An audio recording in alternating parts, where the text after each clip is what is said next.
This is Anu and welcome to our channel Sahitya Shiksha. तो हमारा आज का टॉपिक आईए रिचर्ड से रिलेटेड है। इससे पहले भी हमने आईए रिचर्ड के ऊपर इसके 2 पार्ट्स अपलोड कर दिए हैं, जिनका लिंक आपको डिस्क्रिप्शन में मिल जाएगा, जिनमें उनके कुछ इंपॉर्टेंट वर्क्स को, उनकी कुछ इंपॉर्टेंट थ्योरीज को, उनकी लाइफ के बारे में हमने डिस्कस किया है। ये जो हमारा पर्टिकुलर वीडियो है यानी कि पार्ट जो 3 है, इसका जो हमारा मेन फोकस रहेगा वो इनका जो एक वर्क है प्रैक्टिकल क्रिटिसिज्म के ऊपर रहेगा। वैसे तो ये बहुत ही डीप डिस्कस करने वाला वर्क है, बट इसका जो एक इम्पोर्टेंट इसके ऊपर जो क्वेश्चन आते हैं 4 टाइप्स ऑफ मीनिंग के ऊपर, वो हम डिस्कस करेंगे आज। और भी कई छोटे छोटे पॉइंट मैं आपको बताऊंगी, ऐड करती जाऊंगी जो भी इससे रिलेटेड हैं। तो स्पेशल पहले तो मैं ये बता देती हूँ कि जो आईए रिचर्ड का प्रैक्टिकल क्रिटिसिज्म है ये क्लोज रीडिंग से एसोसिएटेड है। ओके और क्लोज रीडिंग मैंने फर्स्ट जो पार्ट है उनमें बता दिया है, फिर भी मैं एक बार थोड़ा बता देती हूँ। क्लोज रीडिंग का मतलब होता है कि आप टेक्स्ट की क्लोज रीडिंग कर रहे हो, यानी कि उसके राइटर की आपको जरूरत नहीं है कि ये किसने लिखा है, बट जो वो टेक्स्ट लिखा हुआ है आप उसको पढ़ के अकॉर्डिंग टू यू एनालाइज कर रहे हो कि क्या लिखा हुआ है। जरूरी नहीं है कि आप राइटर को जाने, बिना राइटर को जाने आप मीनिंग को कितना अंडरस्टैंड कर पाते हैं। This is called close reading. Okay, तो अब हम शुरू करते हैं आइए रिचर्ड। सबसे पहले तो मैं बता देती हूँ कि जो प्रैक्टिकल क्रिटिसिज्म है ये इन्होंने बोरो किया है एस.टी. कोलरिज से। इस कंसेप्ट को इन्होंने बोरो किया। तो एस.टी. कोलरिज कौन है? एस.टी. कोलरिज जो है वो रोमांटिक एज के राइटर थे, और इनके बाद मेनली ये जो रिचर्ड थे ये भी साइंटिफिक जो साइकोलॉजी लेके आए थे, और इससे पहले जो अगर कोई ऐसा काम कर रहा था तो वो था एस.टी. कोलरिज। ठीक है, रोमांटिक एज में। तो जो क्लोज रीडिंग जो है वो रिलेटेड है, ठीक है, हमारे जिस ये पूरा जो वीडियो है, अब देखो प्रैक्टिकल क्रिटिसिज्म है, ये सजेस्ट करता है कि that there are several kind of meanings and that the total meaning is a blend of contributory meaning which are different type. अब ये क्या कहता है कि रिचर्ड कहता है प्रैक्टिकल क्रिटिसिज्म में ये सजेस्ट करता है कि बहुत तरीके के मीनिंग होते हैं, that the total meaning is blend of contributory meaning। और कई बार तो जो टोटल मीनिंग होता है वो बंधा होता है किसी एक कंट्रीब्यूटरी मीनिंग से, जो डिफरेंट टाइप के होते हैं। अब सबसे पहले तो मैं आपको ये बता देती हूँ कि रिचर्ड ने इसको दिया ही क्यों। अब जब रिचर्ड ने ऐसा देखा, जब उन्होंने अपना जो एक सेमिनार में उन्होंने पाया कि जो स्टूडेंट हैं जब वो रीड कर रहे हैं चीजों को, ठीक है, तो अब मैंने बताया कि वो राइटर पे तो विश्वास ही नहीं करते थे। तो जब उन्होंने देखा कि जो स्टूडेंट जब टेक्स्ट को रीड कर रहे हैं तो उनको कई तरीके के जो मीनिंग अंडरस्टैंड करने में डिफिकल्टी महसूस हो रही है।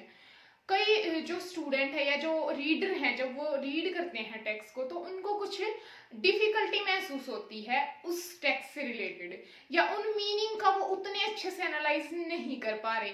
तो इसीलिए आईए रिचर्ड ने सोचा कि क्यों ना कुछ ऐसा सॉल्यूशन दिया जाए कि इनकी ये प्रॉब्लम सॉर्ट आउट हो जाए हमेशा के लिए। तो इसीलिए रिचर्ड ने बोला कि 4 तरीके के वो मीनिंग के टाइप्स हैं जिनको आप यूज करोगे तो मतलब जो आपकी प्रॉब्लम है वो सॉर्ट आउट हो जाएगी। आई होप कि यहाँ तक आपको समझ में आ गया होगा। चलो, तो बस इसीलिए इन्होंने बोला कि जो मीनिंग है उनके अलग अलग काइंड होते हैं, ठीक है। किसी के लिए कुछ एक जैसे मैंने पहले वीडियो में बताया, जैसे अभी मैं बोलती हूँ कि कैट, तो हो सकता है किसी के माइंड में ब्लैक कैट आई हो, किसी के में ब्राउन कैट आई हो, किसी के में एक हेल्दी कैट आई हो, किसी के में हो सकता है कोई थिन कैट हो या कोई ब्लैक एंड व्हाइट। अलग अलग तरीके की जो मीनिंग क्रिएट होते हैं। किसी चीज को कोई इंसिडेंट याद आ गया होगा किसी को, तो जो मीनिंग का जो काइंड है वो डिफरेंट हो सकता है, सेवरल हो सकते हैं। जो टोटल मीनिंग है कभी कभी वो बंधा होता है कंट्रीब्यूटरी मीनिंग में, और वो डिफरेंट टाइप का हो सकता है, ठीक है। तो वो आइडेंटिफाई करते हैं 4 काइंड्स के मीनिंग को, और वो कहते हैं कि words depend upon 4 factor.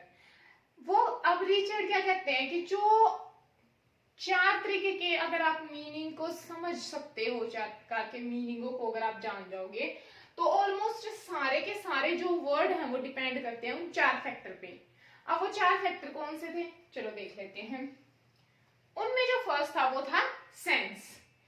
The meaning of sense, what we speak to convey to our listeners for their consideration.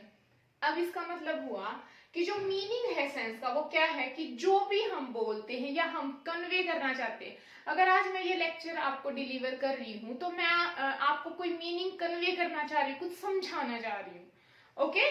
तो जो भी हम कन्वे करते हैं टू आवर लिसनर, हमारे लिसनर, फॉर देयर कंसिडरेशन, क्यों करते हैं ऐसा, ताकि जो हमारा एक्ट ऑफ थिंकिंग है समथिंग केयरफुली और फॉर अ लॉन्ग टाइम, क्योंकि वो ध्यान से सुने उस एक्ट को। मैं क्या चाहती हूँ कि आप इस चीज को ध्यान से सुने और लॉन्ग टाइम के लिए इसको याद रखें, ठीक है। That is the meaning of consideration. तो जो हमारे जो लिसनर हैं तो ये क्या कह रहे हैं कि मतलब जब भी but we speak to convey, जब भी हम कन्वे करने की कोशिश करते हैं हमारे लिसनर को, तो उनकी जो अटेंशन एक्ट ऑफ थिंकिंग है वो पूरी तरीके से केयरफुली लॉन्ग टाइम तक जो उनकी थिंकिंग है वो उस चीज के ऊपर रहे, इसी को सेंस बोलते हैं, okay. This is important to all scientific utterance where verification is possible. ये उन सभी स्पीकर्स के लिए या स्पीकिंग के लिए जरूरी है जो भी साइंटिफिक अटरेंस होती है, यानी कि वेरिफिकेशन जहां पे आ जाता है कि ये चीज है कि नहीं है। अब मैंने फर्स्ट पार्ट में आपको बताया था कि जो आईए रिचर्ड थे उनका मेन जो पर्पस था वो क्या था कि हर चीज के पीछे लॉजिक होता है, लॉजिक के बिना वो किसी चीज को एक्सेप्ट नहीं करते थे, ठीक है। वो मानते थे कि अगर इस कोई भी लैंग्वेज है या कोई भी चीज है तो उसके पीछे कोई ना कोई साइंटिफिक रीजन भी होता है, ठीक है। उन्होंने बेसिक इंग्लिश भी के भी कुछ वर्ड दिए थे, तो मतलब बहुत सारे उन्होंने ऐसे काम किए हैं। तो उनका एक पॉइंट ऑफ व्यू ये भी था कि अगर हम इस तरीके से काम करते हैं तो साइंटिफिक अटरेंस आती है और उससे क्या होता है कि वेरिफिकेशन होती है वो पॉसिबल हो जाती है। और सबसे ज्यादा आईए रिचर्ड इसी चीज पे फोकस करते थे कि जो वेरिफिकेशन है वो है कि नहीं है, ओके। आई होप कि यहाँ तक आपको क्लियर हो गया होगा। अब हम सेकंड पॉइंट पे आते हैं, दैट इज फीलिंग। ये आपके लिए समझना बहुत ही ज्यादा आसान है, ठीक है। वैसे अगर सेंस को देखें तो सेंस क्या होती है, हमारे सारे सेंस ऑर्गन, ठीक है। जैसे कोई भी मतलब आप इस तरीके से भी समझ सकते हो कि कोई भी जैसे अगर कोई हमें टच करता है तो हमें तभी तुरंत पता लग जाता है कि बैड टच है और गुड टच है, ठीक है। तो वो सेंस होती है एक हमारी, तो अब उसको साइंटिफिकली हमने कैसे देखना है वो बात। अब फीलिंगें भी होती है हमारे अंदर, ठीक है। किसी ने हमें अच्छा बोला तो अच्छा लगता है, कोई हमें बुरा बोलता है तो हमें बैड फील होता है। तो फीलिंगें कुछ इसी चीज से रिलेटेड हैं, तो देख लेते हैं। The attitude toward what we convey is known as feeling. जो एटीट्यूड है टुवर्ड किस चीज के प्रति, जो हम कन्वे करना चाहते हैं। अब मैं जो कन्वे करना चाहती हूँ, मेरा इस चीज के प्रति कैसा एटीट्यूड है, मैं बहुत खुश होकर आपको बता रही हूँ या मेरे कैसे इमोशन है उस चीज को लेकर, जब मैं आपको ये लेक्चर फॉरवर्ड कर रही हूँ, तो उसी को फीलिंग बोलते हैं। जैसे कि हो सकता है मैं बहुत हैप्पी हूँ या मुझे बहुत अच्छा लग रहा है आपको ये लेक्चर डिलीवर करके कन्वे करके, तो ये क्या है, एक फीलिंग है कि मेरे अंदर से फीलिंग कैसी आ रही है जब भी मैं कन्वे कर रही हूँ, ठीक है। तो फीलिंग रेफर करती है इमोशन को, एटीट्यूड को, इंटरेस्ट को, विल को, डिजायर को, ठीक है। मतलब कि इमोशन कैसे है, एटीट्यूड किस तरीके का है, पॉजिटिव है, नेगेटिव है, इंटरेस्ट किस चीज में है। अब मुझे इंटरेस्ट है तभी मैं आपको डिलीवर कर रही हूँ। इच्छा क्या है, मेरी इच्छा है, desire toward what is being said, कि जब भी कोई पर्सन कुछ कह रहा है तो उसके दौरान उसकी ये सब चीजें कितनी स्ट्रोंग है, उन चीजों पे बेस होती है हमारी feeling, okay. Means we use language to express this feeling. मतलब हम यूज करते हैं लैंग्वेज का एक्सप्रेस करने के लिए, अपनी फीलिंग्स को एक्सप्रेस करने के लिए हमें लैंग्वेज का यूज करना पड़ता है, और लैंग्वेज के थ्रू ही ये सारी चीजें हैं जो वो फ्रंट में आ पाती हैं, ठीक है। तो लैंग्वेज ऐसी होनी चाहिए, जो लैंग्वेज जब भी हम ऐसा डिफाइन करें हम लैंग्वेज को इस तरीके से कि जो रीडर जब उसको पढ़े तो उसको लिए वो अंडरस्टैंडिंग हो, ठीक है। उसके लिए वो मतलब उतनी डिफिकल्ट ना बन जाए, तो उसके उस लैंग्वेज में फीलिंग है जो इमोशन, डिजायर वगैरह वो डाले जाए, मीनिंग, ताकि उसका अच्छे से कन्वे हो पाए, okay. And third is tone. अब देखो टोन तो वैसे अगर नॉर्मली देखा जाए तो ऊपर नीचे होता है, जैसे अगर मैं जोर से बोलती हूँ तो टोन ऊंची हो गई, अगर मैं धीरे बोलती हूँ तो टोन नीची हो गई, इसी चीज को बोलते हैं।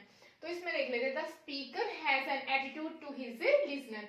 अब स्पीकर का एक एटीट्यूड है उसके लिसनर के प्रति, और वो क्या है, he choose and arrange his word according to audience values. अब देखो भाई, अब जब भी आप किसी छोटे बच्चे से बात करते हो तो शायद आपका बिहेवियर वो नहीं रहता जो आपका अपने दोस्तों के साथ होता है। आप छोटे बच्चे से बहुत ही पोलाइटली, और कोई बिल्कुल ही छोटा है, मान लिया कि इनिशियल स्टेज पे है, तो उसके साथ आप जो खेलते हो, जो जिस टोन में आप रहते हो, शायद वो बिल्कुल डिफरेंट होता है उस जोन से जब आपके दोस्तों के बीच में आप रहते हो। जब आपके पेरेंट्स के पास आप रहते हो तो अलग होता है, बजाय कि जब आप अपने टीचर के पास रहते हो।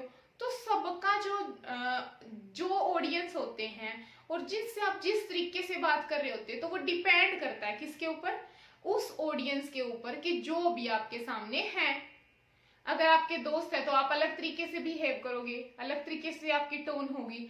अगर कोई आपका बेस्ट फ्रेंड है या पेरेंट्स है तो अलग है, आपके टीचर आपके स्कूल में आपका अलग बिहेवियर है, ठीक है। तो इसी को बोलते हैं टोन, यानी कि अकॉर्डिंग टू सिचुएशन, अपनी जो लैंग्वेज है या जो बात करने का तरीका है, जब हम उसको ऑडियंस के अकॉर्डिंग चेंज कर लेते हैं। ओके, आई होप कि आपको ये भी समझ में आ गया होगा। Our last is intention. Okay, intention here present speaker intention, यहाँ पे प्रेजेंट की गई है स्पीकर की इंटेंशन की। इंटेंशन, अगर इंटेंशन का नॉर्मल मीनिंग देखें तो क्या होता है, किसी के प्रति कुछ मतलब कि कुछ ये मान लेना कि ये पर्सन थोड़ा है, इसकी इंटेंशन सही नहीं है, यानी कि इसके जो ये सोच रहा है या इसकी जो थिंकिंग है वो ठीक नहीं है, इस दूसरे इंसान के प्रति जो इसकी भावना है वो ठीक नहीं है। अगर हम ऊपर ऊपर से इंटेंशन का मीनिंग देखें तो यही होगा, ठीक है। अब इसके अकॉर्डिंग हम जान लेते हैं रिचर्ड के according. Here present speakers intention, यहाँ पे स्पीकर की इंटेंशन को प्रेजेंट किया जाता है। हिज एम, उसका एम क्या है, चाहे वो कॉन्शियसली हो चाहे वो अनकॉन्शियसली हो, ठीक है, दोनों ही तरीके से। Means intention is an idea, intention एक आइडिया है और एक प्लान है, what you are going to do.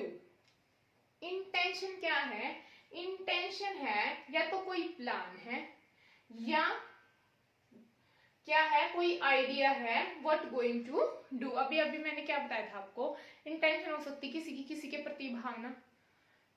तो ये भी क्या कह रहे हैं कि इंटेंशन का मतलब हो सकता है कि किसी का कोई काम करना चाह रहा है या उसके प्रति, उस काम के प्रति उसकी कोई फीलिंगें हैं, एंड या कोई प्लान है जो वो भी करने वाला है, तो उसको क्या बोलते हैं, उसकी इंटेंशन है कि शायद वो ये करेगा। जैसे अभी आप नेक्स्ट एग्जाम के लिए आप अपनी प्रिपरेशन करोगे तो आपकी इंटेंशन क्या है कि मैंने उनके लिए पूरा फोकस के साथ पढ़ाई करनी है। ओके, सॉरी भाई। What affect the speaker try to produce, किस तरीके का जो अफेक्ट है स्पीकर प्रोड्यूस करना चाहता है, कोशिश कर रहा है प्रोड्यूस करने की। ओके, अगर मैं आपको कुछ बता रही हूँ तो मैं किस तरीके का जो अफेक्ट है वो प्रोड्यूस करने की कोशिश कर रही हूँ, अंडरस्टैंडिंग, ताकि आपकी मेरी जो इंटेंशन है वो आप उसको अंडरस्टैंड कर पाए, ठीक है। मैं वही समझाने की कोशिश कर रही हूँ आपको, ठीक है।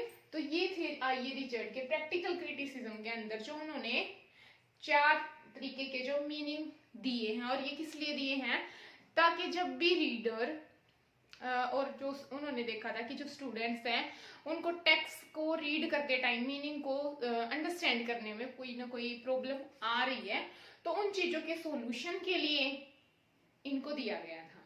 ओके, ताकि वो सॉल्यूशन मिल सके, इसीलिए आइए रिचर्ड ने इनको दिया था। ओके, तो ये था हमारा थर्ड पार्ट आइए रिचर्ड के ऊपर। अगर फिर आइए रिचर्ड के ऊपर अगर आपको और भी कोई ऐसा इंटरेस्टिंग टॉपिक है या जो कोई छूट गया तो आप सजेस्ट कर सकते हैं कमेंट बॉक्स में, हम उसके ऊपर भी वीडियो लेके आएंगे।